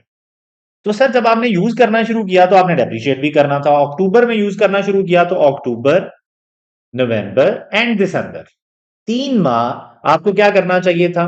डेप्रिशिएट भी करना चाहिए था, क्योंकि आपने इन्वेंट्री में से निकाला और प्रॉपर्टी प्लान एंड इक्विपमेंट में ले गए। अब नाउ व्हाट टू डू, ये क्वेश्चन है आप लोगों के सामने। तो मेरे बच्चों करना क्या? Started using an inventory item as office machine effective from 1 October 2018, no adjustment has been recorded. Sir कोई एडजस्टमेंट नहीं की गई। पहले तो रेक्टिफाई करने के लिए इसकी एंट्री बना लेना, बाकी तो बाद में ठीक करेंगे। सर जब कोई एंट्री नहीं बनाई तो आप बनाए। तो क्या एंट्री बनानी चाहिए मुझे? जी बिल्कुल ठीक है सर, पहली डबल एंट्री बनानी चाहिए आपको, प्रॉपर्टी प्लान एंड इक्विपमेंट को आपको डेबिट कर लेना चाहिए। कर लिया। क्रेडिट किसे करना चाहिए आपको? इन्वेंट्री को। इन्वेंट्री को आप खत्म करेंगे और प्रॉपर्टी प्लान एंड इक्विपमेंट को आप डेबिट करेंगे। अब ये वाली जो गलती है ना, ये मेजॉरिटी लोग ये एंट्री पास करते हैं। मेजॉरिटी लोग ये एंट्री पास करते हैं, विच इज रॉन्ग। आपके माइंड में आती है एंट्री है, पीरियोडिक सिस्टम का मतलब होता है इन्वेंट्री सिर्फ 2 टाइम पे ही आनी है, या क्लोजिंग पे या ओपनिंग पे। तो इसका मतलब ये है कि इन्वेंट्री नहीं आनी चाहिए थी भाई, परचेजेस आनी चाहिए। इन्वेंट्री नहीं आती पीरियोडिक सिस्टम में, इन्वेंट्री की जगह यहाँ पे क्या आती है? परचेजेस। तो परचेजेस आनी चाहिए थी सर। ये लें सर, तो property plan and equipment to purchases, ये आपकी एंट्री बननी चाहिए। अमाउंट कितनी है sir? An item is included in closing inventory. ले दी एक और गलती कि क्लोजिंग इन्वेंट्री में शामिल है, और वो क्लोजिंग इन्वेंट्री की जो एंट्री हुई होगी उसमें भी शामिल होगी। उधर क्या कर रही है? उधर से निकालो। तो उधर से निकालते हैं अभी। The cost and selling price of this machine was 145 and 182। हम कॉस्ट पे एंट्रीज बनाते हैं सारी, सेलिंग प्राइस पे नहीं बना। वैसे भी सेलिंग प्राइस शो कर रही है, ये एनआरबीएस आता है, तो 145,000 पे एंट्री होनी चाहिए थी। तो मैंने क्या किया, मैंने पहले एंट्री बना दी जो उन्होंने नहीं बनाई थी, 145,000, और परचेजेस को क्रेडिट कर दिया 145,000 से। अब सर और कुछ क्लोजिंग इन्वेंट्री की जो एंट्री है अभी थोड़ी देर पहले आपने बनाई थी, ये देखें जरा, क्लोजिंग इन्वेंट्री की डबल एंट्री होती है, नहीं मैंने रेस कर दी थी। क्लोजिंग इन्वेंट्री डेबिट होती है, कॉस्ट ऑफ सेल क्रेडिट होती है। Closing inventory debit, cost of cell credit, मुझे बताएं कितनी से हो गई, कितनी एक्स्ट्रा एंट्री बन गई। ये इन्वेंट्री नहीं है, ये ऑफिस है, प्रॉपर्टी प्लांट एंड मशीनरी है, ये उधर क्या कर रहा है भाई। तो क्लोजिंग इन्वेंट्री में गलत आइटम चला गया था 145,000 का, क्या करूं। तो सर पहले एंट्री बनाई थी closing inventory to cost of sale, अब एंट्री बनाए कॉस्ट ऑफ सेल डेबिट करें और क्लोजिंग इन्वेंट्री क्रेडिट करें। कितने से सर, नहीं सर 145,000 से सर। ये लें जी दूसरी एंट्री। सर ये गलती जो अक्सर लोग कर जाते हैं, मैंने तो इसलिए पढ़ाया ही लेता था, एरर्स जो प्रॉपर्टी प्लान एंड इक्विपमेंट के एरर्स होते हैं ना बच्चों, तो उसके एरर के साथ, प्रॉपर्टी प्लान एंड इक्विपमेंट के एरर के साथ आपको जहेज में एक एंट्री मिलती है, उसके साथ एक जहेज आता है, और वो क्या होता है, डेप्रीसिएशन की एंट्री। जब जब आप रेक्टिफाइंग करते हुए प्रॉपर्टी प्लान एंड इक्विपमेंट को ज्यादा कम करेंगे तो उसकी डेप्रीसिएशन भी ज्यादा कम करनी पड़ेगी। तो मेरे बच्चों, प्रॉपर्टी प्लान एंड इक्विपमेंट आपने बनाया है, ये देखें जरा, प्रॉपर्टी प्लान एंड इक्विपमेंट आप लोगों ने लिखा है, तो ये property plan and equipment debit किया है। उन लोगों ने तो किया ही नहीं था, आपने किया है, तो डेप्रीसिएशन भी तो आप ही चार्ज करेंगे। डेप्रीसिएशन चार्ज हुई पड़ी है, ग्रॉस प्रॉफिट्स निकले पड़े हैं, तो डेप्रीसिएशन भी चार्ज होनी चाहिए। ये अक्सर लोग भूल जाते हैं। डेप्रीसिएशन टू एक्यूमुलेटेड डेप्रीसिएशन या मशीन एंट्री होती है। कितनी देर की सर, 145,000 पे बच्चों कितनी देर की डेप्रीसिएशन आनी चाहिए। रिड्यूसिंग बैलेंस मेथड 10% पे था, तो ये 10% पे था, मल्टीप्लाई बाय कितनी अमाउंट आ रही है sir, yes you are right, सिर्फ 3 मंथ्स की डेप्रीसिएशन चार्ज करनी थी। तो 3 मंथ्स कहाँ से पता चला, अक्टूबर में आया एसेट, नवंबर में और दिसंबर में। आपने अक्टूबर से यूज करना शुरू किया था। 3 मंथ्स की जो डेप्रीसिएशन आ रही है, ये भाई मेरे एक कह रहे हैं कि सर ये अमाउंट आ रही है आपके पास 3625, मान लेते हैं भाई की 3625 से ये डबल एंट्री बनाई। अब मुझे बताएं बच्चों, ग्रॉस प्रॉफिट में कौन कौन सी एंट्रीज जानी चाहिए। जी मेरे बच्चों, ग्रॉस प्रॉफिट में कौन सी एंट्रीज जानी चाहिए, ग्रॉस प्रॉफिट में कौन कौन सी एंट्रीज आनी चाहिए, बताएं जी, बताएं बताएं बताएं बताएं बताएं,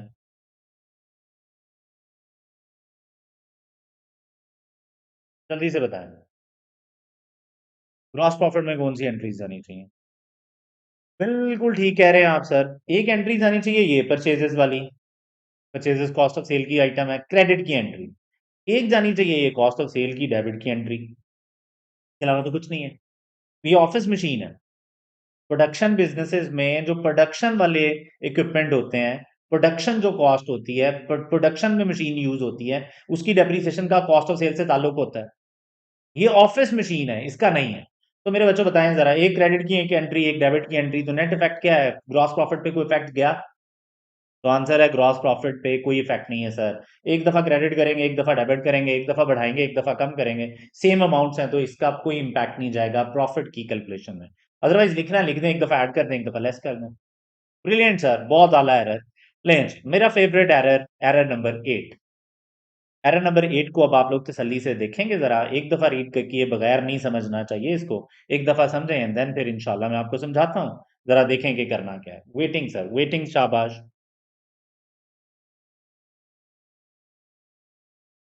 वेटिंग वेटिंग वेटिंग, शाबाश। चलें जी। यार बच्चों देखो, another office machine costing 270 with the carrying value of 127,200, जब मेरे पास कॉस्ट भी है कैरिंग वैल्यू भी है, तो एक्यूमुलेटेड ऑप्शन निकाल सकता हूँ। कैसे होती है, carrying value is equal to cost minus accumulated appreciation. इसको मैंने एक्स रख लिया, 270 पोस्ट किया, कैरिंग वैल्यू पोस्ट की, so we have accumulated appreciation. क्यों चाहिए, ऑब्वियसली आगे चाहिए हो सकती है, तो मेरे मेरे पास ये पता चल गया मुझे एक्यूमुलेटेड एप्रिसिएशन इतनी है साल के शुरू में, स्टार्ट पे, ओके। आगे 1 जनवरी में, ये 1 जनवरी पे थी साल के शुरू में, and was dispose of on 1 September 2018 for rupees 80,000। Sir मुझे बताएं, अगर एक एसेट आपने 1 सितंबर पे बेच दिया, तो यार उस एसेट पे डेप्रीसिएशन चार्ज होनी चाहिए थी ना, करेक्ट, डेप्रीसिएशन चार्ज होनी चाहिए थी। कितने मंथ्स की? जनवरी आपका साल का स्टार्ट है, जैन फेब मार्च अप्रैल मई जून जुलाई अगस्त, सितंबर नहीं, बस सितंबर में बेच दिया। वैसे भी सितंबर में जो बेचेगा उस साल डेप्रिसिएशन चार्ज नहीं करनी, उसने एडिशनल इन्फॉर्मेशन में लिखा हुआ था। इसका मतलब है इस एसेट पे 8 मंथ्स की डेप्रिसिएशन चार्ज होनी चाहिए। अच्छा, अब जल्दी से उस 8 मंथ्स की डेप्रिसिएशन सही वैल्यूज के साथ कैलकुलेट कर। मतलब अगर मैं इस एसेट को बेच रहा हूं, गलती जो हुई है वो तो देख ही लेंगे, लेकिन सही एंट्री डेप्रिसिएशन की क्या होनी चाहिए, आप बताएं जरा।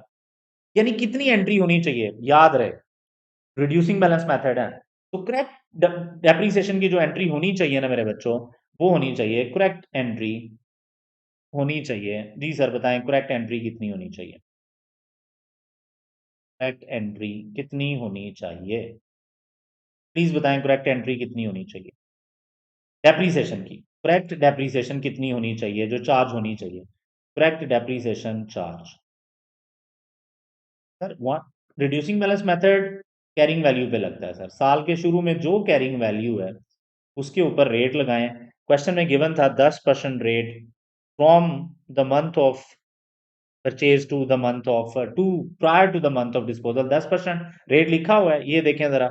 अब 10% आप इस पे लगा दें। कैरिंग वैल्यू पे क्यों लगाया सर आपने, कैरिंग वैल्यू पे क्यों लगाया सर? सर इसलिए कैरिंग वैल्यू पे लगाया है कि लगना ही कैरिंग वैल्यू पे चाहिए। साल के शुरू की कैरिंग वैल्यू इंटू ये 10%। सर 10% को मंथ पोर्शन करें, बिल्कुल करें। 8 मंथ की चार्ज करें depreciation. This is the correct depreciation जो चार्ज होनी चाहिए। प्लीज बताएं कितनी डेप्रीसिएशन करेक्ट चार्ज होनी चाहिए, बताएं बताएं बताएं। 84 80 बेहतरीन हो गया सर। तो मुझे ये चार्ज करनी चाहिए थी 8480। ये ले, ये बिल्कुल करेक्ट डेप्रीसिएशन है। ओके, अब देखते हैं जरा कि गलती की क्या है उस भाई ने। अब जरा गलती समझते हैं, वापस आए जी। ले, कह रहे the sale proceeds were credited to accumulated depreciation account. ये गलती कर गया, एक्यूमुलेटेड डेप्रिसिएशन को क्रेडिट कर गया। सर एक्यूमुलेटेड डेप्रिसिएशन को क्रेडिट करने का मतलब ये है कि उसने डबल एंट्री क्या बनाई है, उसने कहा डेबिट कैश कर दो, क्रेडिट एक्यूमुलेटेड डेप्रिसिएशन कर दो। ओ भाई एक्यूमुलेटेड डेप्रिसिएशन में तो क्रेडिट होना ही नहीं था, इसने ये क्यों क्रेडिट हो गई है account. And the whole years depreciation was provided on the machine, और मशीन के ऊपर पूरे साल की डेप्रिसिएशन भी चार्ज होगी, पूरे साल की डेप्रिसिएशन चार्ज कर दी है उसने। लेकिन उसने जो डेप्रिसिएशन चार्ज की होगी उसने एक्यूमुलेटेड डेप्रिसिएशन को कम करके की होगी। अब मुझे बताएं एक्यूमुलेटेड डेप्रिसिएशन 142,800 है, सेल प्रोसीड्स कितनी है 80,000। तो यार बच्चों एक्यूमुलेटेड डेप्रिसिएशन का बैलेंस क्रेडिट होता है, क्रेडिट बैलेंस है। उसने और क्रेडिट किया इसे, उसने कहा थी और क्रेडिट कर दो। समझ रहे हैं आप बात, उसने और क्रेडिट कर दी 80,000 से, खाम खा बढ़ा दी। उसने ये किया पहले, फिर उसका दिल नहीं भरा भरा, उसने पूरे साल की डेप्रीसिएशन चार्ज कर दी। ये करने के बाद तो मेरे बच्चों उसने जो डेप्रीसिएशन चार्ज की होगी वो क्या की होगी, अब खुद बताएं जरा क्या चार्ज की होगी उसने डेप्रीसिएशन पूरे साल की। Already charge, incorrectly charge, already जो उसने चार्ज की है, देखना जरा बड़ा मजेदार काम होने लगा है। जो ऑलरेडी उसने चार्ज कर दी है वो कितनी है मेरे बच्चों, को बता सकता है मुझे? सर उसने कॉस्ट ली 270,000, इनकरेक्ट एक्यूमुलेटेड डेप्रीसिएशन ली होगी उसने, इनकरेक्ट, जो कि 142,000 भी बन रही है, 800 ये तो बिल्कुल ठीक थी। यहां पे गलती कर गया कि 80,000 और उसने ले ली, ये गलती थी। तो मेरे बच्चों उस इस पे 10% पूरे साल के लिए उसने लगाया। तो मुझे बताएं जो पूरे साल की डेप्रिसिएशन चार्ज कर चुका है वो कितनी है? 4720 पक्का? कर लें यकीन आप लोगों पे? तो ऑलरेडी जो चार्ज है, जो गलत चार्ज हुई है वो 47 आपके पास 20 आ रही है। मेरा एक बच्चा कह रहा है 4720। अब मेरे बच्चों अगर 4720 है तो क्या करें, 4720 है तो क्या करें, बताएं जी क्या करना चाहिए। 4720 है तो क्या करें, ऑलरेडी जो चार्ज है क्या करें? तो जो ऑलरेडी चार्ज है उसको रिवर्स कर दें, और जो करेक्ट होनी चाहिए उसको पास कर लें, या फिर डिफरेंस ले लें। भाई आपकी मर्जी, आपकी मर्जी, ये आपकी मर्जी है। ध्यान है, उस एग्जामिनर का जो सोल्यूशन था उसने इनकरेक्ट वाली को रिवर्स किया हुआ था, इनकरेक्ट वाली को, और जो करेक्ट वाली थी उसको चार्ज किया हुआ था। तो मैं भी वैसे ही करने लगा हूं। तो पहली दो एरर जो मैं ठीक करने लगा हूं, पहली correct error depreciation to accumulated depreciation कर लें। ये बिल्कुल ठीक एंट्री आपने बना ली। ये ले। दूसरी, जो एंट्री उसने पास की थी रॉन्ग, उसको रिवर्स कर।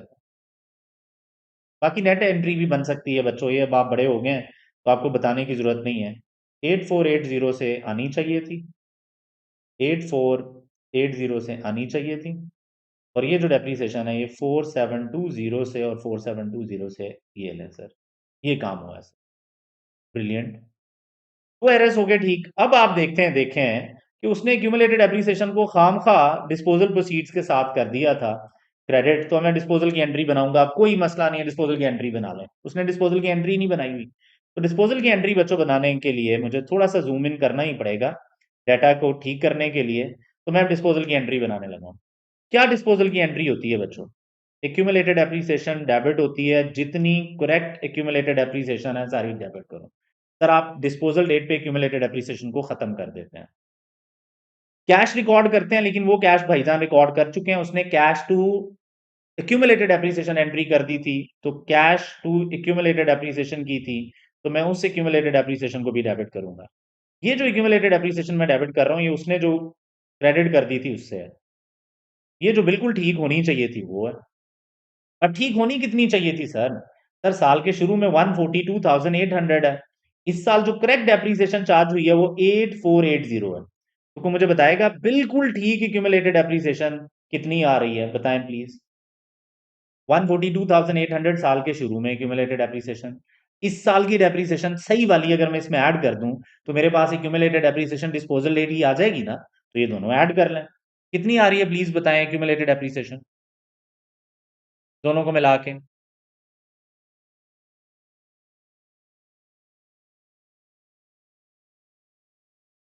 चलें, ये अमाउंट आ रही है जी 151,151,290। ये एक्यूमुलेटेड एप्रिसिएशन आ रही है। अब मैं इसको थोड़ा सा समझा दूं आप लोगों को। ये एक्यूमुलेटेड एप्रिसिएशन जो साल के शुरू में थी और ये जो इस साल की करेक्ट थी, ये एक्यूमुलेटेड एप्रिसिएशन डेबिट होती है डिस्पोजल की वजह से। जब आप एसेट को बेच देते हो ना, तो आप सारी एक्यूमुलेटेड एप्रिसिएशन खत्म कर देते हैं। तो मैं यहां पे लाइन लिख दूं ताकि कंफ्यूजन ना आए किसी के भी एंड पे कि ये जो एक्यूमुलेटेड एप्रिसिएशन आप डेबिट कर रहे हैं ना, ये जो डेबिट कर रहे हैं ये डिस्पोजल की वजह से कर रहे हैं। कि एसेट बिक गया है, जो उसकी करेक्ट एप्रिसिएशन है उसे खत्म कर दें। ये जो एक्यूमुलेटेड एप्रिसिएशन 80,000 वाली है, ये इनकरेक्टली जो हो गई थी क्रेडिट, उसको ठीक किया मैंने। ये इनकरेक्ट थी, मैंने उसको करेक्ट कर लिया। बाकी क्या करते हैं डिस्पोजल टाइम पे सर, एसेट को खत्म कर देते हैं सर। तो क्रेडिट करना चाहिए हमें, मैं इधर ही लिख रहा हूँ यार बच्चों, ये दोनों डेबिट है। क्रेडिट करना चाहिए हमें एसेट की कॉस्ट को, जो भी इस एसेट की कॉस्ट है विच इज मशीन कॉस्ट, 270,000 से। और बैलेंसिंग अमाउंट प्रॉफिट लॉस है, बताएं प्रॉफिट लॉस कितना आ रहा है? व्हाट इज द प्रॉफिट और लॉस, प्लीज बताएं। 15280 है, 280 कर लेते हैं जी, ये लें, ये लें। प्रॉफिट लॉस बताएं सर। दो डेबिट के हैं, ये दो क्रेडिट के हैं। डेबिट साइड देखें जरा और क्रेडिट साइड देखें। डेबिट साइड शॉर्ट है यार बच्चों, 270 क्रेडिट साइड पे है, डेबिट साइड शॉर्ट है, तो लॉस आ जाएगा ऑन डिस्पोजल। सर ये रेक्टिफाइंग एंट्रीज थी जो मैंने करानी थी। बताएं प्लीज कितना आ रहा है जी, लॉस ऑन डिस्पोजल कितना आ रहा है? बैलेंसिंग अमाउंट 38,720, यही आ रहा है सर। जी बच्चों यही आ रहा है। लेट मी जूम इन, अगर कोई हल्का सा भी टेंशन है तो ये लें। ये डबल एंट्री बनी है सर, ये एंट्री बनी है।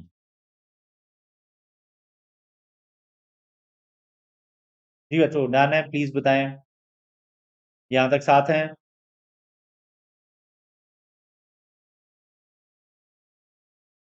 Is that okay? गुड।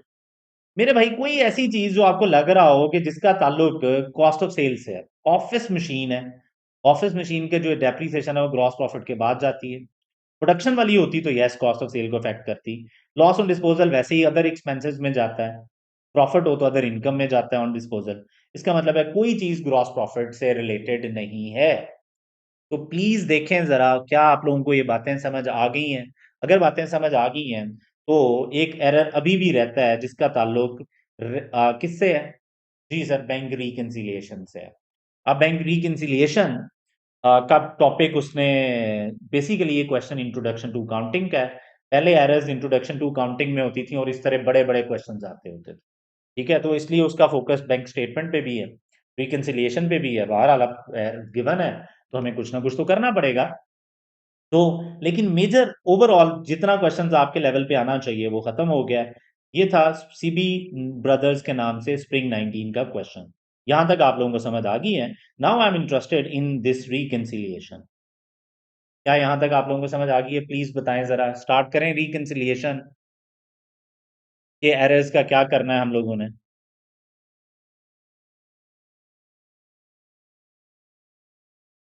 जी बच्चों,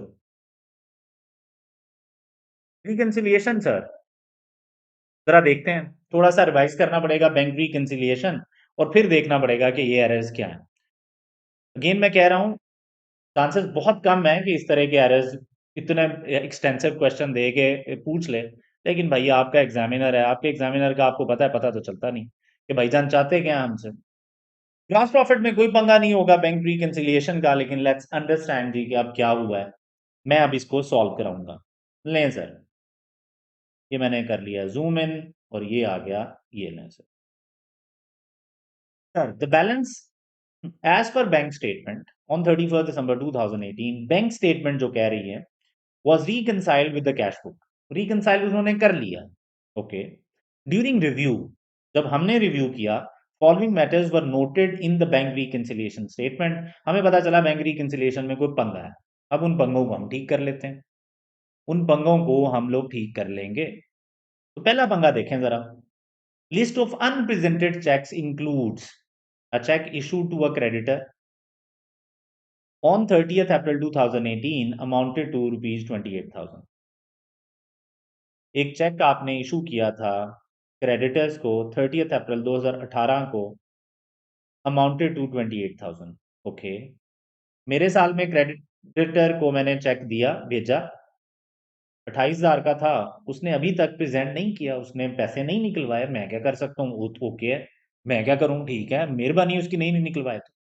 लेकिन अ चेक डेटेड 30 दिसंबर 2018, बिल्कुल ईयर एंड से एक दिन पहले, 31 दिसंबर पे आपका ईयर एंड हो रहा है, एक दिन पहले, amounted to rupees 16,000 which was handed over to the creditors on 6 January 2019। Date लिखी हुई है उसके ऊपर 30 दिसंबर 2018, और 16,000 which was handed over to the creditors on 6 January 2019। लेकिन आपने क्रेडिटर को कब दिया था? जल्दी से बताएं, क्रेडिटर्स को कब दिया था?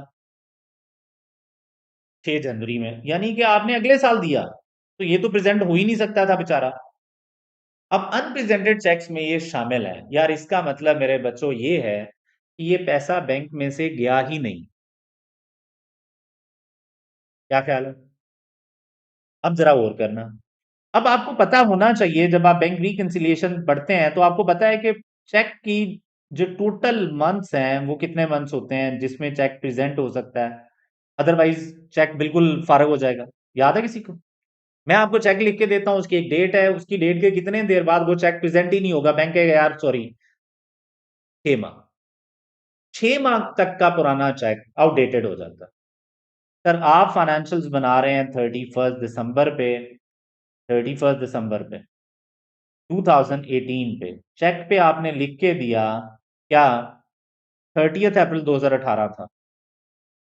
और सर अप्रैल से लेके दिसंबर तक 9 मंथ्स गुजर चुके हैं। 9 मंथ्स का मतलब क्या है? कि सर ये आउटडेट हो चुका है, ये आउटडेटेड है, ये पैसे गए ही नहीं, ना जाएंगे। और दूसरा, आपने एक चेक जो कि क्रेडिटर को अगले साल दिया है, वो इस साल करने क्या आया है? इसका मतलब है दो चेक्स ऐसे हैं जो कि क्रेडिटर्स की जिनके साथ एंट्री बन गई है, जो कि नहीं बननी चाहिए, क्योंकि वो तो ना प्रेजेंट हुए हैं, ना होने हैं, और ना ही उनमें कुछ जान बाकी है कि हो सकते हैं। इसका मतलब इस साल के थे ही नहीं भाई क्रेडिटर्स। जब आपने पैसे दिए होंगे तो आपने क्रेडिटर्स डेबिट किया होगा, बैंक क्रेडिट किया होगा। अब आप क्या करेंगे? उल्टा कर लें, आप लोग बैंक को डेबिट करें और क्रेडिटर्स को बढ़ा दें, यानी क्रेडिटर्स जो आपकी बुक्स में आ रहे हैं वो कम है। कितने से? एक 28,000 है आउटडेटेड, जो चेक की अमाउंट थी और एक जो आपने अगले साल दिया उन्हें, तो यार इस साल तो वो हो ही नहीं सकता था ना। तो ये अमाउंट आ रही है, कितनी आ रही है प्लीज बताएं? 28,000 and 16,000। I believe it is 44,000। तो 44,000 ये काम किया। क्या मेरे बच्चों को इतनी बात समझ आई है? प्लीज बताएं कि इस साल के बनते ही नहीं थे यार। वो एक आउटडेटेड हो गया, दूसरा इस साल का था ही नहीं, अगले साल का आप टका रहे हैं इधर अनप्रेजेंटेड में। Brilliant. List of deposits in Trasent include a check dated 15 Jan 2009 from a debtor amounting 35,000। और भाईजान ये भी देख लें, वही मसला, अगले साल के एरर्स डेटर्स के चेक हैं, अगले सालों में जो आ रहे हैं वो भी भाई साहब शामिल करके बैठे हैं। तो मेरे भाई, क्या ये डेटर से हमें चेक मिला है? प्लीज बताएं। डबल एंट्री क्या बनाई हुई होगी उसने? Cash to debtor, bank to debtor कर दिया होगा। ओ भाई, अगले साल का, अगले साल आया तो अगले साल बनाएंगे ना एंट्री। तो उसने जो डेटर को कम किया है वो वापस कर देते हैं, डेटर टू बैंक कर देते हैं। ये ले, पहले पास किया होगा उसने बैंक टू डेटर, वो अगले साल का इधर क्या करने आ रहा है, तो ये एंट्री आपने इस तरह पास कर ली। ये लें सर, दोनों बैलेंस शीट के एरर्स हैं, कोई मसला नहीं। Last entry, bank charges of 3100 correctly debited by bank had been added back. लें sir, bank charges of 3100 correctly debited है बच्चों।